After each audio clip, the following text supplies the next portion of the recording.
सबैको टोलामा एउटा यस्तो केटा हुन्छ जो बाइक चलाउँछ होइन, अनि त्यो बाइक चलाउने केटा होइन कि, त्यो हुन्छ राइडर।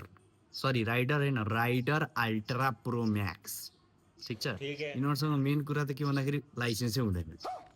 अनि यिनीहरूको सिद्धान्त के हुन्छ भन्दाखेरि जबसम्म म रोडमा भाइ नाक बनाउँदिनँ नि तबसम्म मलाई लाग्दैन कि म यो लाइसेन्सको लागि तयार छु भनेर। यिनीहरूको सोचै यही हुन्छ कि जबसम्म उताबाट अगाडिबाट टिप्पर आउँदैन, यताबाट अटो जाँदैन, त्यो बिचबाट यस्तो कट मार्दिनँ नि तबसम्म यिनीहरू एलिजिबल छैन जस्तो लाग्छ कि यिनीहरू आफैलाई। त यिनीहरू हो भाइ, मलाई के लाग्छ भन्दाखेरि यिनीहरू हो यमराजलाई च्यालेन्ज गर्नेवाला।